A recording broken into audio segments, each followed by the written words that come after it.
So what golf clubs should you be buying as a beginner?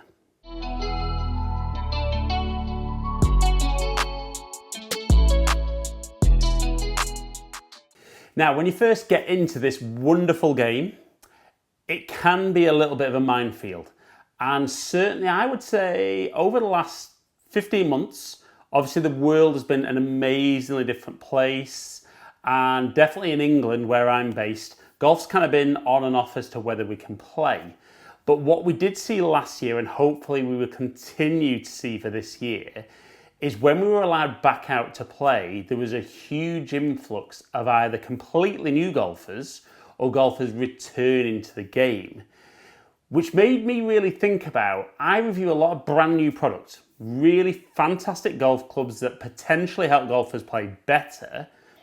But if you're a beginner or somebody coming back into the game, how do you make that decision on which golf clubs you should buy? Well, hopefully in today's video, or certainly by the end of today's video, I'm going to run through a few different ideas for you, give you a good idea, something that's going to fit with your budget and really help you pick the right clubs to help you play well and ultimately keep you in the game and get you playing better than ever before.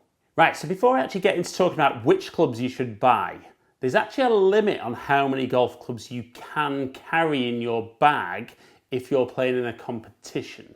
Now, if you are somebody new to the game, you can answer anyway, even if you're not new to the game. But if you are someone new, I just want you to pause the video and comment below and let me know how many golf clubs you are legally allowed to carry in your golf bag. Right, so did you do it?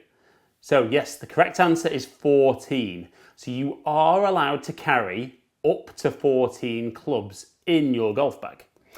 Now, probably a more important question I think is, how many golf clubs should you carry in your golf bag? So you might be somebody new to the game, which is possibly why you're watching this video, but I think you'll know golfers who play who have 14 clubs, and you may have already played with them, and you might have noticed that they actually don't use a huge number of those clubs in their bag. They may only have 5, 6, 7, maybe a couple more that they use on a regular basis. So it's always that kind of catch-22 that you can have up to 14 clubs, but if you're buying your first set, do you actually need 14 clubs? Right, so the first thing I would say is that before you rush out and buy golf clubs as a beginner, you will either have played on the golf course or been to the driving range to kind of get a bit of a feel. And when you've been there, you've either borrowed clubs off a friend or rented something there. And I think that can even be a great way to begin with to have an idea of what you like and what you don't like. But the first thing I think for most golfers that it falls into is budget. So like anybody, when they take up something new, you're not always 100% convinced that you're going to actually stay in that. So for a lot of golfers, they don't necessarily want to go out and spend a fortune straight off the bat. So let's talk about the guys with a more limited budget. And I'm not necessarily going to set a particular amount for entry level, but there's probably a couple of ways at entry level, maybe a third way that I'll discuss. But the two major ways will be a pre-packaged boxed set, which can either be off a lesser known manufacturer or one of the bigger manufacturers, but you will just pay that little bit more for those. And in those box sets, you probably won't get 14 clubs at the lower end. So you might get, say, a driver, a fairway wood, a hybrid, and then 6-iron down, a putter and a bag, which can be a great start and more than enough for a lot of golfers. And I do think the box sets can be very good because you've got everything there and then and you are ready to go. The other option that a lot of people use is buying secondhand, which again I think is a great market, and I think you can also get some phenomenal good value in secondhand products. So I think if you are buying secondhand, you might need a little bit of advice as to what you should be buying anyway, even maybe with the box sets. So what I would say is, if you can, ask a PGA professional. You know, they'll be more than happy to talk you through. Potentially you might be buying secondhand off them, or they'll be happy to offer some advice, you know, to get you into the game and get you going. But when you are buying secondhand, if you're looking for the bigger manufacturers, I think one of the things you have got to consider is not necessarily how good the clubs are right now, but because you're a beginner and you are buying secondhand, it might be something that you're changing within a year. So I think probably the best manufacturer to buy secondhand is Ping. I think you might pay a little bit more to begin with, but you'll probably find in 12 months' time, you'll almost get all your money back. And predominantly that's because Ping only release product every 2 years. It doesn't really massively change every 2-year cycle. And there's a lot of demand for second-hand products. Now, you might disagree with me. You might think other manufacturers are much better for second-hand. Again, feel free to comment below. I love that interaction that I get with you guys for watching. So I think you've got your box sets and your second-hand. And when you're buying second-hand, again, you can then pick and choose what you want. You might just want, say, a driver, maybe 6-iron down to sand wedge, putter, and pick up an inexpensive bag.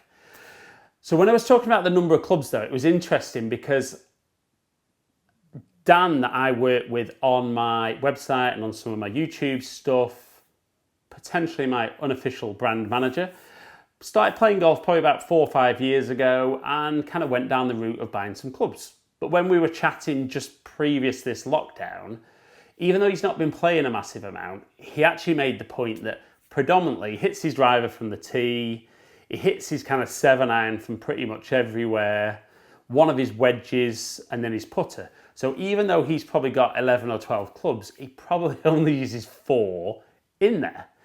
Now this opens that third avenue that when you're starting off, you actually might want to buy brand new and buy the bigger manufacturers. So let's say, for example, you were buying a driver or maybe a fairway wood to tee off with, maybe a 5 hybrid, and then maybe a 7-iron, a wedge, and a putter. You can still buy these individual clubs even from the major manufacturers. Yes, they're going to cost that a little bit more to begin with, but they're going to hold a little bit of value. You know they're potentially going to be a little bit better to begin with, and potentially they're going to be a little bit more suited to you if you've had a chance to hit them and go from there. And as you grow with your game, you can potentially add the different clubs in there and build up from 4 or 5 to begin with to having 7, 8, 9, 10, up to 14 clubs if you ever need 14 clubs in your bag. So if you are buying new, it then enters the realms of should you be buying off the shelf or should you be custom fit? Now, don't panic with custom fit because a lot of golfers immediately think that they have to be then looking at kind of made to measure. You know, if you don't know what custom fit means, it's making sure the clubs are perfectly correct for you. Now, as a complete beginner, you might say, I actually don't know I'm consistent enough to do that. Well, custom fit might not be getting the perfect length and lie angle and grip size to begin with, but it might just be that in a session with a pro or a discount store, you can hit some shots and you can say, right, I can hit my 7-iron really well. I can hit 8, 9, pitching wedge, great. But my friends have got kind of 4, 5 and 6-iron. Well, you might try a 4, 5, 6 and really struggle with those. So that's where maybe a very lofted fairway wood or hybrid would go in the bag. And that's more the fitting experience that you want as a beginner. You want to just make sure that any clubs you're putting in your bag, within reason, that you can hit and do a good job for you, so that when you practice and play, you see the benefit, you hit more good shots, you improve, and then as you potentially improve from playing more, taking lessons, practicing hard, you might then notice that there's big gaps in your bag, and that's where then trying new product to add into the bag to grow your bag will help. But I just think to begin with, you don't necessarily need to go out and spend a fortune on golf clubs. But equally, if you're going to spend a little bit less, you don't have to buy something that's cheap. Buy something that's good value, or buy the number of clubs you need that are good value, that you might get some funny looks from your friends when you go and play, that, you know, you might have a driver, a 7 wood, a 5 hybrid, 7-iron, 9-iron, sand wedge and putter. They might look in your bag and go, How do you play golf with so few clubs? Possibly, they might see you on the way around and think, wow, I actually don't use a lot of my clubs. And I do think when you're a beginner, the challenge when you go to practice is you will tend to practice a lot with one club. So for a lot of golfers, they'll practice a lot with a 7-iron. And then when they've got other clubs to use to play with, they struggle because they're not used to them. So if you've only got 5 or 6 clubs to practice with, you can spend enough time to get a good level of consistency with those and get out and, like I said, hit more good shots and play well. Right, so this video has been very much aimed at if you're a beginner. And I know beginner can be a very vague term, so it can be somebody incredibly new to it. It can be somebody who is a returning golfer. But I actually think that some of the things I've spoken about in these are very relevant to golfers who have played for a long time and still play, who carry 14 clubs, that might have 4 or 5 clubs in the bag that actually go the same distance, and they're not fully aware of that. And from having certain clubs in their bag, they try and use them and they struggle. So it might not be a case of, going and buying new clubs for you guys. It might be a case of going along for a gap-in session and actually learning how far you hit your clubs and taking some clubs out of the bag to make sure only the ones in there actually perform well for your game. But loads and loads of clubs out there, loads of options, whether it's package sets, secondhand, new, off the shelf or fitted. But like I said, if you are looking to buy clubs, ask advice from people. I'm doing this video, drop me a comment, ask my advice. I'll always get back to as many people as I can.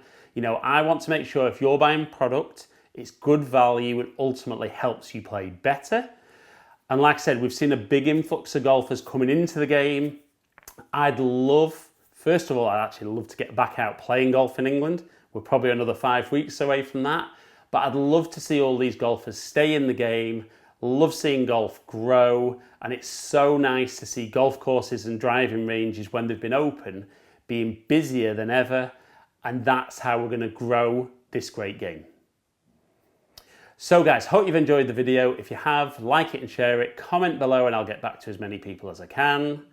If you've enjoyed the video today and you don't currently subscribe to my channel, I'd love you to click that button below, ring the little bell, and then you'll find out whenever I drop a new video. Follow me on all my social media platforms, all under Ali Taylor Golf. Hopefully catch up with some of you guys down here soon.